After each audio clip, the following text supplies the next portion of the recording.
श्री स्वामी समर्थ. जय जय स्वामी समर्थ.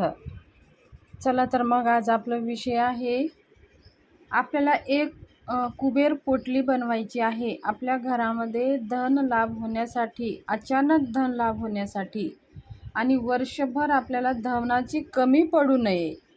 त्याचप्रकारे हा उपाय आपल्याला वर्षातून एकदाच करायचा असतो आणि तो मुहूर्त म्हणजे गुढीपाडवा. नवीन वर्षाचा दिवस, मराठी महिन्यातला नवीन वर्षाचा दिवस म्हणजे हा गुढीपाडवा. गुढीपाडव्याच्या दिवशी आपल्याला हे उपाय करायचे आहे. एक कुबेर पोटली आपल्याला बनवायची आहे. असे केल्याने आपल्या घरामध्ये लक्ष्मी प्राप्ती होते आणि कधीही धन कमी पडत नाही. अचानक धन येण्याचे अनेक मार्गे आपल्याला उपलब्ध होतात. आपल्याला मेहनत पण करायचीच आहे. मेहनतीशिवाय कोणतंही आपले कार्य पूर्ण होत नाही आणि मेहनतीला फळ, मेहनतीला साथ, नशिबाची साथ भेटण्यासाठी ही आपल्याला सेवा करायची आहे.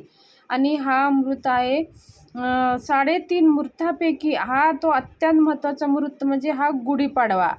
ह्या दिवशी काही कारणाने आपल्याला ही सेवा करता आली नाही, ही पोटली तयार करता आली नाही, प्रेड असू द्या किंवा सुतक असू द्या किंवा काही कार्य असू द्या, त्याच्यामुळे तुम्हाला ही पोटली तयार करता आली नसेल, तर तुम्ही कोणत्याही दिवशी शुभ मुहूर्तावर, शुक्रवारी, अष्टमीला किंवा मंगळवारी आणि किंवा चांगल्या तिथीला तुम्ही ही पोटली तयार करू शकता किंवा अक्षय चतुर्थीला सुद्धा ही पोटली तुम्ही तयार करू शकता. आणि हे पोटली तयार झाल्याच्या नंतर आपल्याला आपल्या देवघरामध्ये ईशान्य कोपरा शोधायचा आहे आणि त्या ईशान्य कोपऱ्यामध्ये ही पोटली लटकून ठेवायची आहे. तुम्ही किचनमध्ये ठेवू शकता किंवा देवघरात ठेवू शकता, कुठंही ठेवू शकता, पण शक्यतो देवघरामध्ये ठेवा, म्हणजे त्याला सारखं सारखं आपल्याला स्पर्श होणार नाही. किंवा आपण किचनमध्ये ईशान्य कोपऱ्यामध्ये अशी बांधून वरती लटकून ठेवा, म्हणजे आपल्या घरामध्ये धन धान्य कधीही कमी पडणार नाही आणि आपल्या घरामध्ये धनधान्याचे भंडार भरून राहील.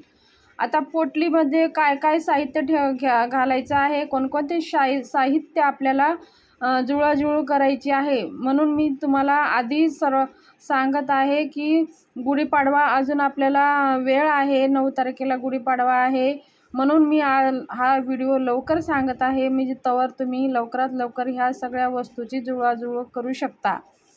आणि हे सगळे साहित्य मी खाली डिस्क्रिप्शनमध्ये लिहून देईल. तुम्ही हे सगळे गुढीपाडव्याच्या आधी हे सगळी तयारी तुम्ही करू शकता. बघा, आता हा शुभ दिवस आहे. ह्या दिवशी आपल्याला एक पिवळी वस्त्राची एक पिशवी करून घ्यायची आहे. पिवळ्या वस्त्राचीच पिशवी हवी आहे आणि कपडा घ्या किंवा तुम्ही मिशनीवर शिवून घ्या, छोटीशी पिशवी, किंवा तुम्ही हाताने पण शिवू शकता. आणि त्या पिशवीमध्ये रंगारी हिरडा घालायचा आहे. एक रंगारी हिरडा, एक अख्खी हळकुंभ, एक तांब्याचा छोटा पादुका. लक्ष्मीचे छोटे छोटे तांब्याचे तुम्हाला पूजेच्या दुकानामध्ये सहज भेटून जाईल. छोटे छोटे तांब्याचेच असावे. खडे मीठ 1 मूठ, 1 रुपया किंवा 5 रुपयाचा नाणं, आणि तो पण पितळाचा असायला हवा. आणि 1 मूठ आपल्याला गहू घ्यायचा आहे आणि ते सगळं त्या पिवळ्या पिशवीमध्ये पिवळ्या दोऱ्याने त्याला गच्च बांधून घ्यायचं आहे. बांधून घेतल्यानंतर पाडव्याच्या दिवशी आपल्याला देवासमोर ठेवायचं आहे. आणि पिशवीला गंध, अक्षदा, सफेद फूल आणि धूप दीप दाखवून घ्यायची आहे. त्या पिशवीची, पोटलीची आपल्याला पंचोपचार पूजा करून घ्यायची आहे. आणि ती पिशवी आपल्या उजव्या हातात घ्यायचं आहे आणि 11 माळ श्री स्वामी समर्थ, श्री स्वामी समर्थ ह्या मंत्राचा जप करायचा आहे. आणि 1 वेळा किंवा 16 वेळा श्री सुक्त म्हणायचं आहे त्या पोटलीवरती.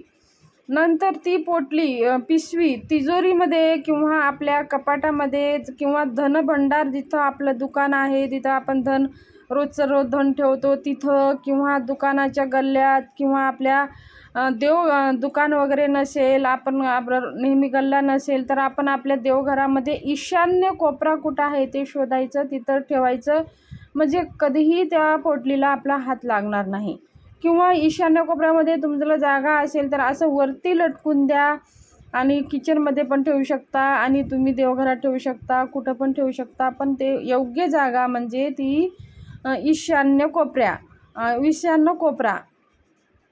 तर अकस्मात आपल्याला ह्या पोटलीमुळे अकस्मात अचानक धनप्राप्ती होते, व्यापारात प्रगती होते आणि वरील हे सर्व वस्तू हे आपण तुम्ही जुळवाजुळव करा किंवा तुमच्या जवळपास कुठं दिंडोरी परिणित केंद्र असेल तर तिथं हे सगळे साहित्य आपल्याला भेटून जातील. थोडेसे आपल्याला चार्ज लागतील, पण ते आपल्याला सगळं साहित्य भेटून जातात. जर नसेल तर तुम्ही हे सगळे स्वतः तुम्ही खरेदी करा बाजारमधून आणि ही पोटली तयार करा आणि तुमच्या घरामध्ये 3.5 मुहूर्तापैकी एक मुहूर्त म्हणजे हा गुढीपाडवा, ह्या दिवशी तुम्ही ही पोटली तयार करा आणि तुमच्या घरामध्ये ही पोटली बांधा आणि पुढच्या गुढीपाडव्यापर्यंत बघा तुमच्या जीवनामध्ये किती बदल होईल आणि तुमच्या अचानक जे किती कामं तुमची पूर्ण होतील आणि अचानक धन येण्याचे अनेक मार्ग प्राप्त होतील. तर ही अत्यंत महत्त्वाचा दिवस आहे. तुमच्याशी ही माहिती मला शेअर करायची होती आणि तुम्ही जर गेल्या वर्षी जी पोटली बनवली असेल तर ती पोटली पाण्यामध्ये विसर्जन करा आणि दुसरी पोटलीमध्ये हे सगळं साहित्य घालून ती पोटली ठेवा. आवडला असेल तर माहिती आवडली असेल तर व्हिडिओला सबस्क्राईब जरूर करा, लाईक करून ऑलवर